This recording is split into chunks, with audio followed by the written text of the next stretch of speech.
I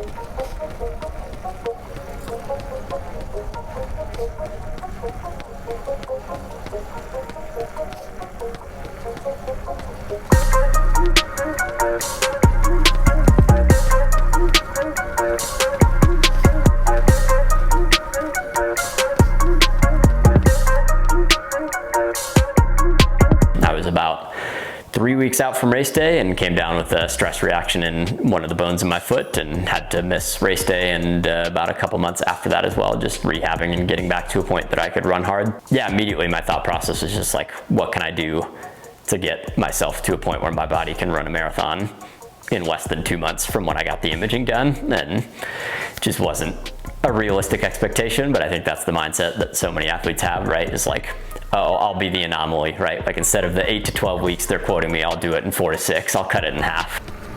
My name is Reed Fischer. I'm a professional marathon runner for Adidas and Tinman Elite, a two-time world championship qualifier. I finished in a couple of world marathon majors in the top 10 and was 9th at the US Olympic Marathon Trials in 2024.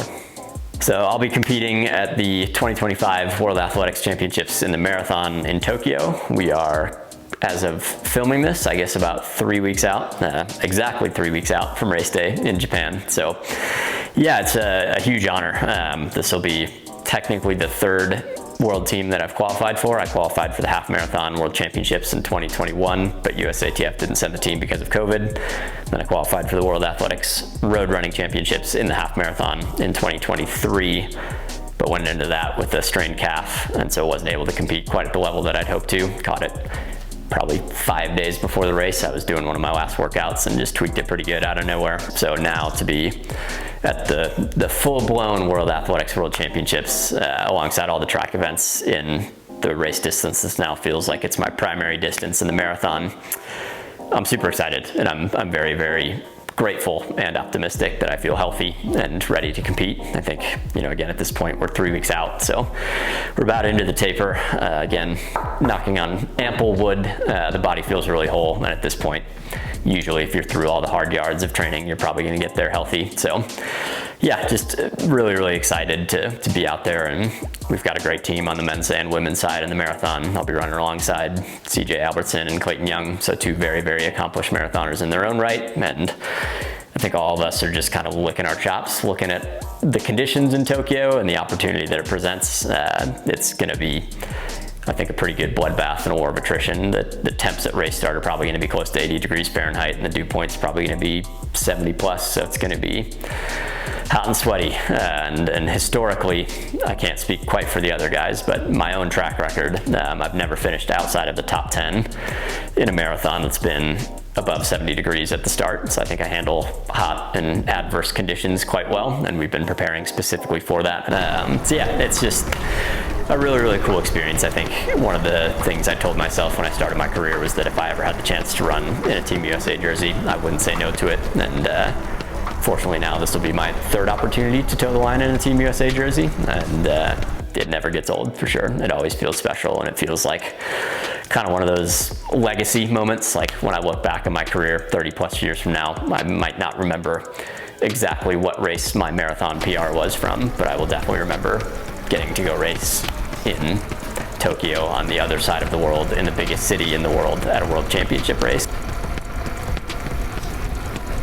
What was planned to be my marathon debut is the 2019 Chicago Marathon. I was about 3 weeks out from race day and came down with a stress reaction in one of the bones in my foot and had to miss race day, and about a couple months after that as well, just rehabbing and getting back to a point that I could run hard. So when it's your job, it stings a little extra, but as any runner knows, missing a race that you've spent, 2 to 3 months of your life preparing for, and the mental and physical energy that you've invested in that training block, it stings. It's always a huge disappointment. And so really, since that race, I've done my best to learn about being proactive and preparing my body in a way that gets me to the start line healthy, not just super fit. So I view every injury as an opportunity to learn. I think if you're not viewing it as that, you're doing yourself a disservice. Like I think, it's so easy to just make the same mistakes over and over if you're not intentional about the changes that you make coming off of an injury. So I better find some wood to knock on, but I've never had a bone injury since 2019, and the only injuries that I've had have been more soft tissue, I would say like acute kind of injuries rather than just more overuse kind of stuff. So the big changes that I've made is really just being a lot more proactive on taking a day to be in the pool or use the lever or not go out for that run that's scheduled. I think when I was younger, your body's more resilient, but also your mind is more stubborn, and oftentimes that isn't the best pairing because it means you can push yourself until you're really in the dirt. And now as you get older and wiser, like you can just tell what's pain versus fatigue from training, and that allows you to then make that delineation and make a proactive decision. So instead of saying, oh, I'm in the middle of a marathon block, I have to get this 12-mile easy run done that's not actually going to move the needle in terms of my performance come race day, but might be the difference between a broken foot and not a broken foot. Yeah, 2019 Reed is going out for that run. 2025 Reed is getting on the lever, getting the same volume in, but not the same level of pounding, and you still get the same aerobic stimulus. You're doing the same motion pattern. You can kind of play test to see how it feels without quite as much of a risk as being 6 miles away from your house on the trail, having your foot be in a lot of pain and saying, well, I'm 6 miles away from home. I guess I got to run 6 miles back, even though I know that's not the right thing for me to do right now. So I think that's the big thing, is just learning to not put the cart before the horse and say, there are days where you're just going to have to be smart and patient and do the thing that is the last thing you want to do, which is take the cross training day or the rest day, and just know that it's going to pay dividends. If you can get to the start line healthy and 95% fit, that's better than 100% fit and not at all healthy. So lever's been a tool that I've been using pretty off and on for probably the last 6 years or so, basically since that bone injury in 2019. The team received a unit from lever in 2020, and basically coming off that bone injury, I was really intentional about starting to mix it into the rotation. So it's not something that I use, once a week, but it's certainly a tool that I view as kind of like an ace up the sleeve. It's something that if I have those days in marathon training where I'm super bogged down in the fatigue and I've got a 6 mile second run, like instead of getting out and just pounding my body even more, I'll slap the lever on my treadmill and get the double done on the lever instead. Or a good example is this year, so spring of 2025, I was preparing for the Houston Half Marathon and tweaked that same foot that I'd broken in 2019, and I'm always hyper aware of that spot specifically because it kind of ebbs and flows of just like little noticing some pain and some discomfort in there since I broke it, and so I'm always paying a little bit more attention to that spot than I would others. And about 10 days or so out from Houston Half in 2025, I had a little bit of pain and discomfort in there and thought it was trending in the wrong direction.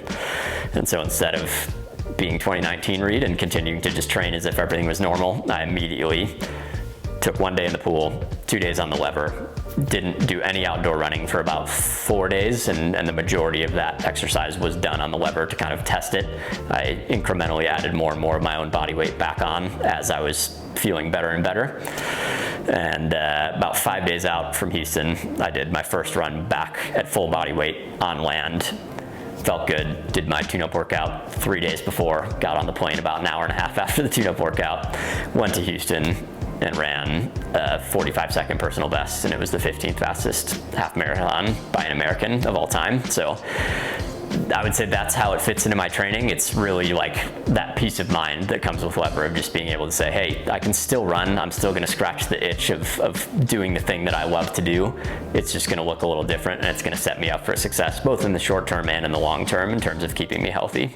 So I think lever is one of those tools that most runners could probably gain some benefit from. I would say maybe the only runner that wouldn't get a lot of value from it is somebody who is brand new to the sport and honestly might just not be training hard enough to have much of an injury risk. But if you're someone who is training with intent and purpose and wants to be setting PRs, maybe you're working for a Boston qualifier, or you're trying to qualify for the Olympic marathon trials, or you're someone like me who's fighting for every fraction of a second to get a personal best, whether that means you're running 2:09:59 or 5 hours and 29 minutes and 59 seconds, wherever you fall in that spectrum. If you're training with purpose, if you've invested in quality shoes, quality training, you're doing all the little things outside of running, lever's just one of those tools that I think is gonna help, again, just alleviate some of the stress around the worry of injury. I know even as a professional athlete and someone who has a coach to write all my training and be providing boots on the ground oversight to how I look during workouts, and as someone who's been doing this for 15 years and has a very high sense as to how my body should feel when it's healthy, there are still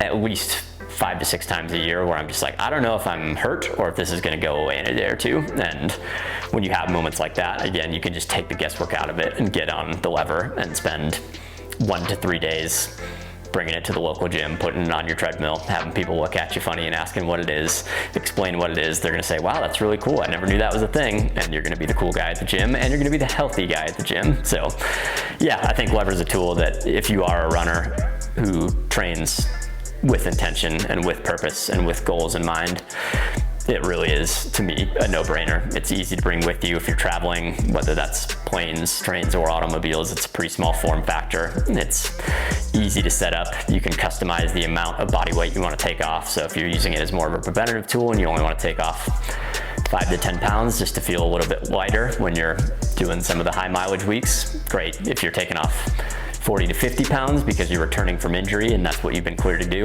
it can handle all that. And so it works really nicely both as a injury prevention tool, but also a return from injury tool. And that's how I've used it in my career. And I think pretty much any runner benefits from having a tool like that at your disposal.